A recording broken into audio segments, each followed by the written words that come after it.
Assalamualaikum warahmatullahi wabarakatuh. Saya Anita Sari Wahyuni, mahasiswa Pascasarjana Teknologi Pendidikan di Universitas Argoturon Jember.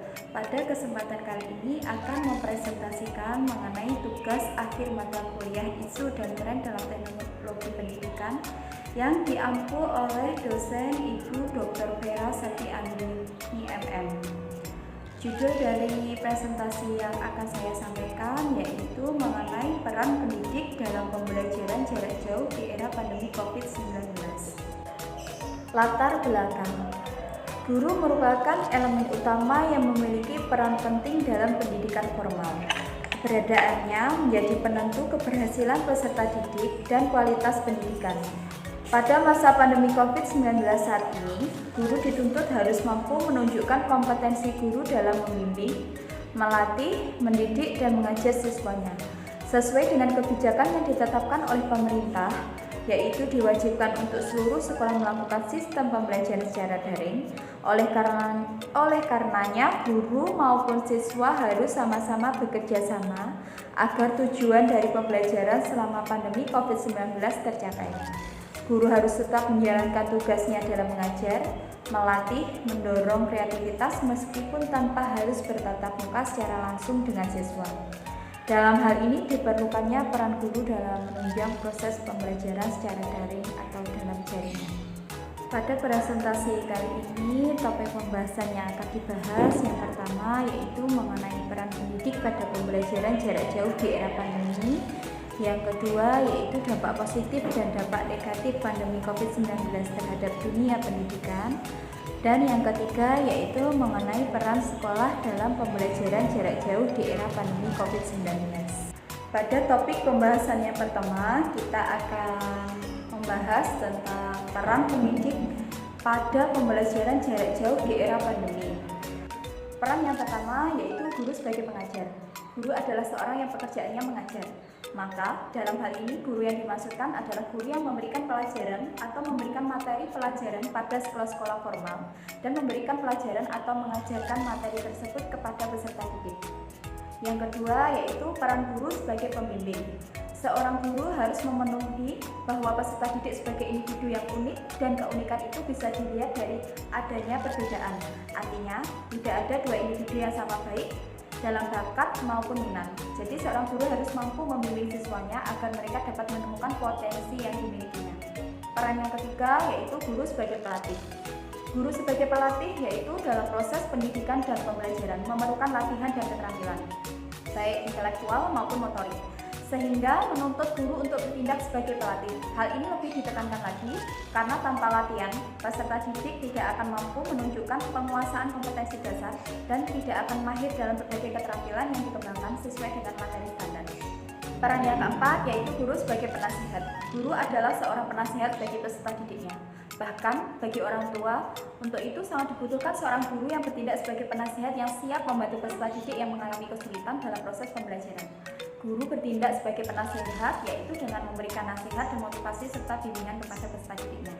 Peran yang kelima yaitu guru sebagai pendorong kreativitas. Dalam hal ini, kreativitas yang dimaksud adalah dalam kemampuan untuk menciptakan dan berkreasi. Kreativitas merupakan hal yang sangat penting dalam pembelajaran dan guru dituntut untuk menunjukkan proses kreativitas tersebut. Kreativitas ditandai dengan adanya kegiatan menciptakan sesuatu yang sebelumnya tidak ada dan tidak dilakukan oleh seseorang atau adanya kecenderungan untuk menciptakan sesuatu. Sebagai seorang guru harus menyadari bahwa kreativitas merupakan hal yang universal. Jadi, guru harus menyadari semua kegiatan dibimbing dan dibangkitkan oleh kesadaran dirinya sendiri. Peran guru yang keenam yaitu guru sebagai aktor. Sebagai seorang aktor, guru harus melakukan apa yang tertera di dalam naskah yang telah disusun dengan mempertimbangkan pesan yang akan disampaikan kepada penonton. Penonton dalam hal ini yaitu peserta didik. Penampilan yang bagus dari seorang aktor akan mengakibatkan para penontonnya tertawa, mengikuti dengan sungguh-sungguh, dan bisa pula menangis terbawa oleh penampilan sang aktor. Untuk menjadi aktor yang mampu membuat para penonton bisa menikmati penampilannya serta memahami pesan yang disampaikan, maka diperlukannya persiapan baik pikiran, perasaan maupun latihan fisik. Guru harus bisa mengurangi tingkat kebosanan pada siswa dalam belajar serta berusaha meningkatkan minat para siswanya, yaitu dengan kemampuan menunjukkan penampilan gurunya di depan kelas. Nah, untuk peran yang ke-7 yaitu guru sebagai motivator dan inovator. Guru sebagai motivator dan inovator. Motivasi menurut Sumardi Suryabrata adalah keadaan yang terdapat dalam diri seseorang yang mendorongnya untuk melakukan aktivitas tertentu guna pencapaian suatu tujuan. Nah, guru sebagai motivator harus tetap memberikan materi atau penugasan terhadap siswa, disertai dengan motivasi agar tetap semangat untuk belajar tanpa adanya beban. Guru harus tetap memberikan nasihat yang positif kepada peserta didik dan agar tidak merasa takut atau fobia dalam pandemi COVID-19 ini. Dorongan agar tetap semangat belajar itu perlu diberikan kepada peserta didik agar peserta didik tidak stres dengan situasi dan kondisi yang saat ini terjadi.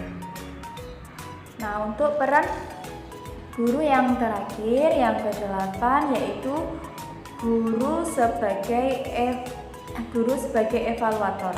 Evaluasi atau penilaian merupakan aspek pembelajaran yang paling kompleks, karenanya melibatkan banyak latar belakang dan hubungan serta variabel lain yang mempunyai arti. Apabila berhubungan dengan konteks yang hamper, tidak mungkin bisa dipisahkan dengan setiap segi penilaian, karena penilaian merupakan proses menetapkan tingkat pencapaian tujuan dari pembelajaran oleh siswa. Pada topik pembahasan yang kedua, saya akan mempresentasikan mengenai dampak positif dan dampak negatif pandemi COVID-19 terhadap dunia pendidikan.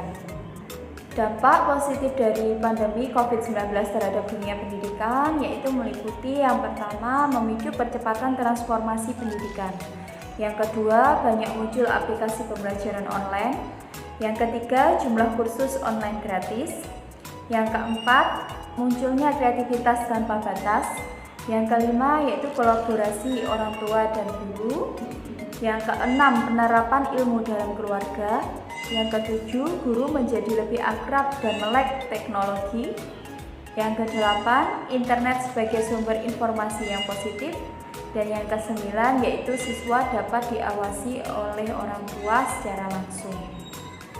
Nah, untuk dampak negatif dari pandemi COVID-19 itu sendiri terhadap dunia pendidikan yaitu yang pertama, adanya ancaman putus sekolah.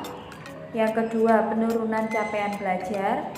Yang ketiga, anak berpotensi menjadi korban kekerasan rumah tangga yang tidak terdeteksi oleh guru.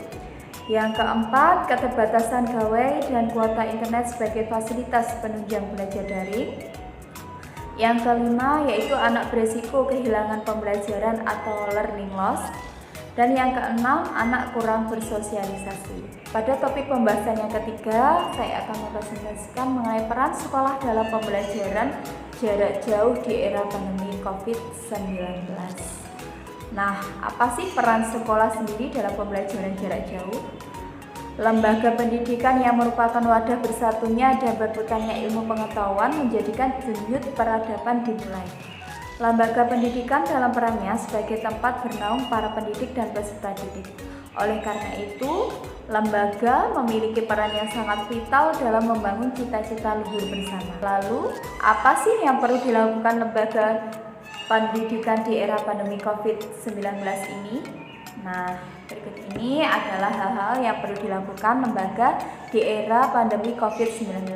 Yang pertama yaitu memanfaatkan aplikasi berbasis LMS atau Learning Management System tertentu, pemanfaatan media sosial secara asinkronus, pembelajaran dengan pendekatan blended, keterlibatan orang tua murid, penerapan model-model pembelajaran inovatif, dan pembelajaran yang berorientasi kepada kebutuhan siswa. Demikian tadi hasil presentasi dari saya. Mohon maaf apabila ada kesalahan dan kurang lebihnya saya mohon undur diri. Wassalamualaikum warahmatullahi wabarakatuh.